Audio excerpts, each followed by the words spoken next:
Hi friends, मेरा नाम है वैशाली। मैं ऐसा पहले समझती थी कि ये जो क्रिश्चियन लोग हैं वो झूठ बोलते हैं, अपने धर्म में लोगों को कन्वर्ट करने के लिए लोगों को पैसे देते हैं, लालच देते हैं, पता नहीं और क्या क्या गलत सोचती थी। लेकिन मैं सच कह रही हूँ, यीशु सच में सच्चे ईश्वर है। अगर आप नहीं जानते तो आप प्लीज मेरे ऊपर विश्वास करो।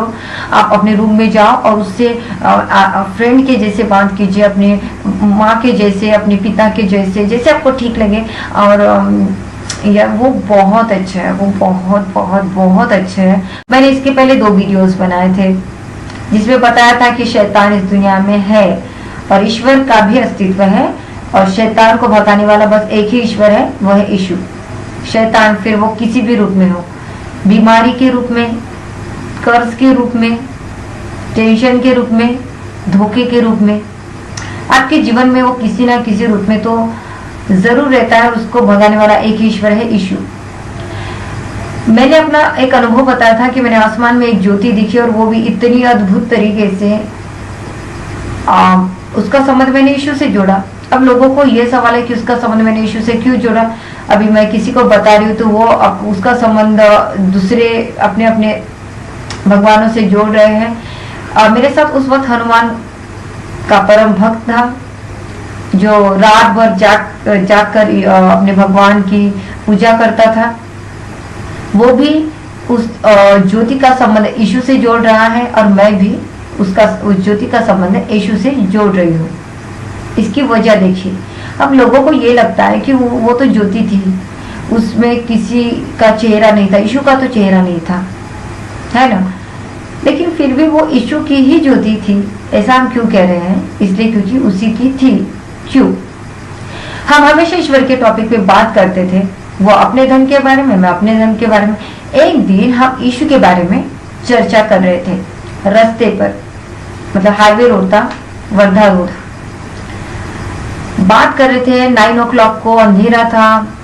वो मुझे ताई कह के बुलाता, ताई ऐसा वैसा। मैं भी उसके साथ, वो मेरे मुझसे काफी छोटा था, लेकिन हम ईश्वर के टॉपिक पे बात करते टाइम काफी मतलब कंफर्टेबल रहते, काफी अच्छा लगता था उसके साथ बात करना।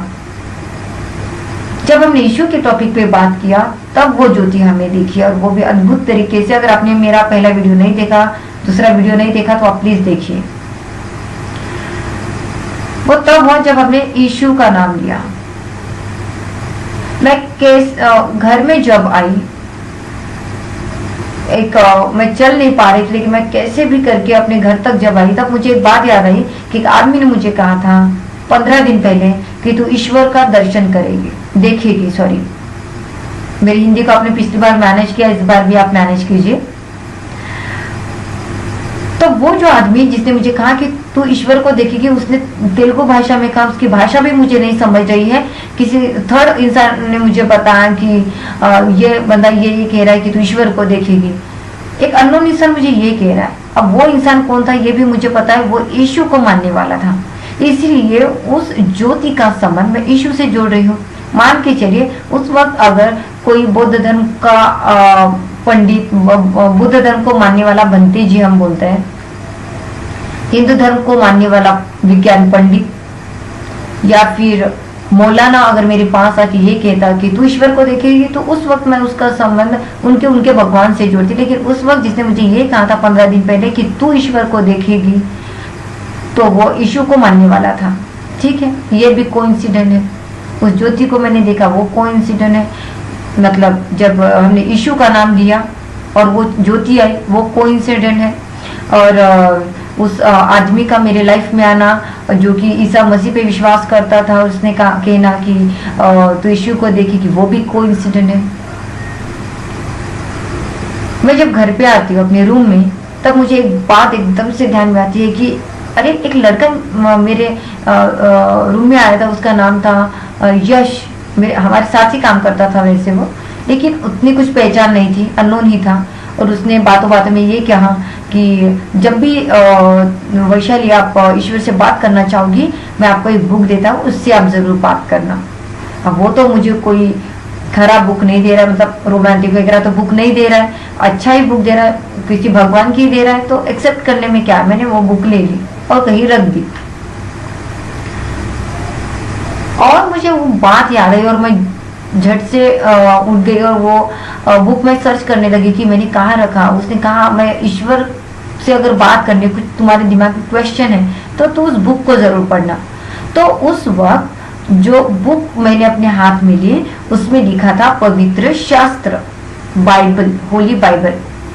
मान के चलिए कि उस वक्त अगर मुझे किसने कुरान दिया होता, भगवद गीता दिया होता, बुद्ध धम्म दिया होता या सिख धर्म का कोई ग्रंथ दिया होता, तो उस वक्त मैं उस ज्योति का संबंध वो भगवान से जोड़ती, उस धर्म का ग्रंथ से जोड़ती। लेकिन उस वक्त 2 दिन पहले जिस लड़के ने मुझे बुक दी थी वो होली बाइबल थी, और वो मरियम वाला बाइबल नहीं था, वो सिर्फ यीशु पे के बारे में बताने वाला बाइबल था, प्रोटेस्टेंट लोगों का बाइबल, कैथोलिक का नहीं। और फिर जैसे मैंने ऊपर देखा और मैंने कहा कि ये मेरे साथ क्या हुआ, मैं आपको कुछ पूछना चाहती हूँ। और ये मेरी एक उंगली है, ये मेरा फिंगर टिप है, ये मैं जिस भी वर्ड पे रखूंगी उससे आप मुझसे बात करना, क्योंकि ये बुक इतनी बड़ी है, मैं क्या पढ़ूँ, पढ़ने में वैसे भी बहुत मैं क्या पढ़ूँ। एक वर्ड बता दीजिए, एक कुछ सेंटेंस बता दीजिए जिससे मुझे समझ में आ जाए कि ये आपसे था या क्या था, ये मतलब आपसे था या था नहीं था। तो जैसे ही मैंने वो बुक ओपन की, ये फिंगर टिप मैंने रखी और मैं देख रही हूँ एग्जैक्टली वही जो मेरे साथ हुआ। यह स्केल, मराठी में तो वही है, यह स्केल का पहला अध्याय 4था वचन। हिंदी में पता नहीं यह स्केल ही बोलते हैं या इंग्लिश में क्या बोलते हैं वो नहीं पता मुझे, लेकिन यह स्केल का पहला अध्याय 4था वचन में वही था जो एग्जैक्टली मेरे साथ हुआ था। सो ये कितना अद्भुत था। क्या अभी भी मैं इसका संबंध यीशु से ना जोड़ूं, और ये स्वाभाविक है, इसका संबंध यीशु से ही जुड़ना, हर बात की एक चेन बन रही है और ये सारी चीजों का संबंध सिर्फ यीशु से जुड़ रहा है। और मैं आपको बताना चाहती हूँ, उसके बाद हमने यीशु को सामने रखे जो भी प्रार्थनाएं की ईश्वर ने, वो ये सिद्ध करके बताया हर बार कि वो ही ईश्वर है। हर बार अगर कोई इंसिडेंट यीशु के साथ हो रहा है तो यीशु को भगवान मानने में क्या परेशानी है? क्यों मुझे लोग झूठ बोलते हैं, मैं नहीं समझ पा रही हूँ और मैं झूठ क्यों बोलूंगी? आज आप जो लोग देख रहे हैं, जिन्होंने मेरे बातों पे विश्वास किया, मैं आप विश्वास के साथ कहती हूँ कि आप जरूर स्वर्ग के राज्य में जाओगे। वो राज जो ईश्वर ने यीशु ने जिस बारे में बताया था, वो आपके लिए बहुत अच्छा मकान बनाने के लिए ऊपर गए हैं और वो आपके लिए बहुत अच्छा स्वर्गीय घर बनाएंगे और वहाँ पे हम जरूर मिलेंगे। और जिन्होंने विश्वास नहीं किया, मैं ईश्वर को दुआ करती हूँ कि वो भी जल्द से जल्द बस विश्वास करे और आपका चमत्कार जैसे मैंने देखा वैसे वो लोग भी देखे। बहुत सारे लोगों ने कमेंट्स करके कहा काश मैं भी ईश्वर को देखती, काश। हर कोई देखेगा, हर कोई ईश्वर को देखेगा जो जिसने उस पर विश्वास किया। एक योग्य समय पे, ईश्वर ने हमेशा कहा कि योग्य समय पे बातें होती है। आप बाइबल पढ़िए, उसमें लिखा है, हर बार लिखा हुआ है कि मराठी में मैं बोलती हूँ कि योग्य वेळी अमुक अमुक गोष्ट घडली। तो इसका मतलब कि हर चीज का एक सही समय होता है, ईश्वर उस समय में वो चमत्कार करते हैं। लेकिन धन्य है आप लोग कि आप बिना देखे ईश्वर पे विश्वास करते हो। मैंने तो बहुत टर्म्स एंड कंडीशन थी मेरी, अगर मुझे ईश्वर दिखते तो मैं विश्वास करूंगी, ये वो मतलब। लेकिन आपने ऐसा टर्म्स एंड कंडीशन नहीं रखा है और आपने विश्वास किया है, तो मैं आपके विश्वास को, मैं सच में आपके विश्वास के लिए मैं ईश्वर को थैंक्स कहती हूँ कि सच में गॉड इज ग्रेट। और उनके लोग बहुत धन्य हैं जो बिना देखे उसके ऊपर विश्वास करते हैं। मेरा विश्वास तो बहुत ही छोटा है आपके सामने। Praise the Lord. बाय।